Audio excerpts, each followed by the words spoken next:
And now to introduce Craig Patrick for induction into the Penguins Hall of Fame, I would like to introduce my boss and our hero, number 66, Mario Lemieux.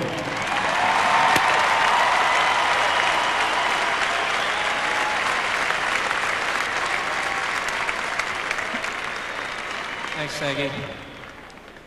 Well, first of all, I'd like to congratulate Mike Lang and Craig Patrick for their induction into the Hockey Hall of Fame on Monday night in Toronto. It was a great event, and gentlemen, congratulations. It was great.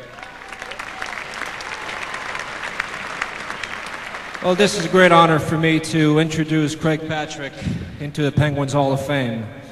I feel very privileged that I've been able to spend the last 12 years working for Craig Patrick, and now he's working for me. But it's been a great 12 years. To see his work up close and to see how he puts great teams together. The staff that he has comes up with some great players every year and some young players that I'm sure are going to be around here for a long, long time, and that's because of Craig Patrick.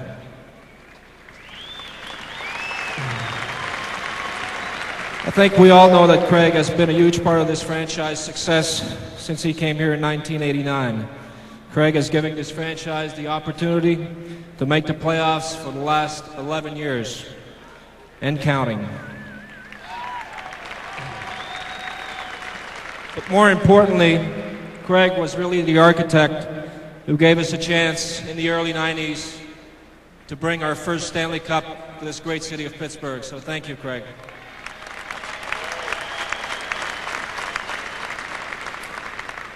Craig is one of the most respected hockey executive in the National Hockey League, and I'm very proud that he's going to be with our organization for at least the next 5 years.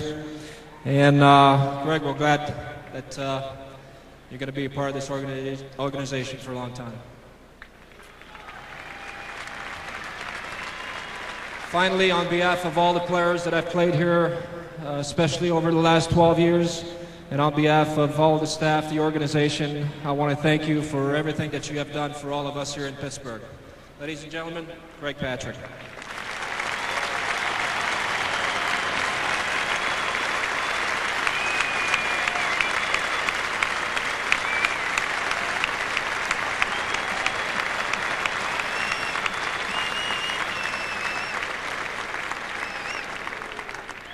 Don't have my skates on.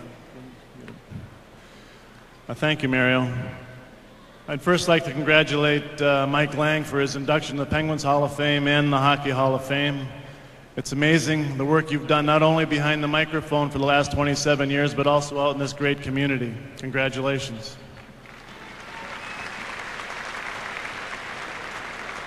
I'd like to congratulate the late A.T. Caggiano and his wife Julie.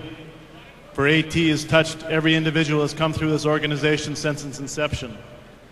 When I was out of the NHL, A.T. would send me Christmas cards telling me how special I was and keeping my dreams alive. Congratulations, A.T.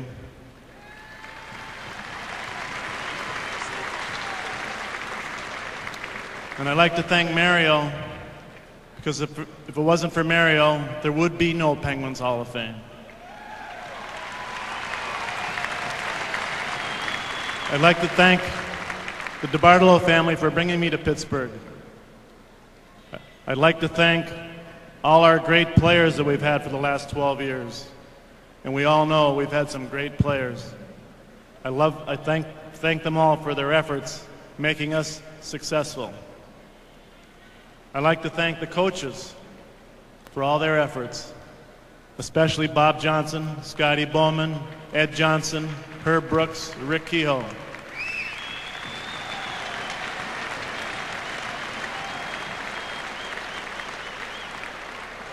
I'd like to thank our staff, for without their support we couldn't have achieved what we've achieved. I'd like to especially thank the people that have been here for most of my 12 years. Elaine Heufelder, Cindy Himes, Kevin Hart, Paul Steigerwald, Tracy Botsford, Steve Lattin, John Welday, Greg Malone, Jill Malash, Charlie Hodge, Les Binkley, and Frankie Shuley. I'd finally like to thank the great fans, the great hockey fans in this tri-state area. Not only for being the greatest sports fans in the world, but for making this part of the United States a great place to live. Thank you all very, very much. Ladies and gentlemen, once again, the 2001-2002 Pittsburgh Penguins Hall of Fame inductee.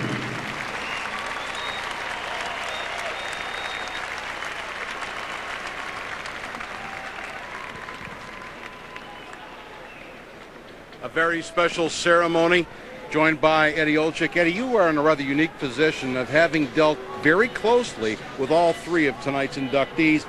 And we begin with A.T. Caggiano. A lot of people don't understand what he does and what he means to the players. Well, I think with A.T., he was a guy that worked both locker rooms and playing on a lot of teams that would come into Pittsburgh. A.T. would be in the locker room, and he kind of be the go-between with laundry and equipment and going things. And A.T., I got to know him really well once I became a member of the Pittsburgh Penguins, and there was a lot of love in there. And Artie was right. Kevin Steen was talking about that A.T. would be there just like all the trainers, and that's something as a player. That's what I miss the most, the camaraderie with the players and the trainers. And A.T. is sorely missed, but I know he's watching, and he's got a big smile on his face, and he's telling me, Edzo, go get some sugar, and I'm looking for a hug from one of the trainers, and he brings me a big pile of sugar from the coffee pot. So he was a great man, and we really miss him. What was your first dealing like with Craig Patrick when he brought you to Pittsburgh? Well, I knew Craig from a lot of the World Championships and the Team USA's that I played for him back in '84 and '87. And Craig's a guy that I look up to, being in the '80 Olympic team, winning the gold medal. I was only 12 years old, and I thought, boy, this is a great stepping stone for an American-born player. And I finally got that opportunity 4 years later. I don't know, I'd be 16 years old representing my country, but Craig's been great to me, great to my family, and I got a chance to play for him, work with him, and now I get a chance to be with him on a lot of consistent basis. And it's a great man and well-deserved, not only the Penguins Hall of Fame, but the Hockey Hall of Fame as well. And I'm wondering if your opinion has changed of Mike Lang when you were a player, now that he's your partner, if your impression of him is different when you sit next to him night by night. You know, not really, Stan. When I was playing on other teams, I would watch games on a satellite dish. That's when I had a big 400-foot satellite dish in my backyard, be able to pick up all the games, and I would watch him and Staggy. And, you know, I knew Mike, you could tell in his voice that he really loved it, but if you could see him actually do a game and really appreciate that he wears the Penguin crest on his sleeve along with his heart. He loves Pittsburgh, he loves the Penguins. When the Penguins win, thumbs up, everybody's all happy. He's buying drinks and everybody for Sam and get his dog one too. But when the Penguins lose and they straw, I mean, he wears it on his sleeve, and I think that's what makes Mike unique. I hope he's still fast. I want him to get up here before the drop of the puck, because these people don't deserve to hear me do play-by-play until he gets his autographs. Well, that may take a while. Now, our national anthem, sung by Jeff Jimerson. The drop of the opening puck just moments away. Singing of the Star-Spangled Banner. Oh, say, can you see by the dawn's early light what so proudly we hailed at the twilight's last gleaming, whose broad stripes and bright stars through the perilous fight o'er the ramparts we watched were so gallantly streaming, and the rockets regular, the bombs bursting in air, gave proof through the night that our flag was still there. Oh, say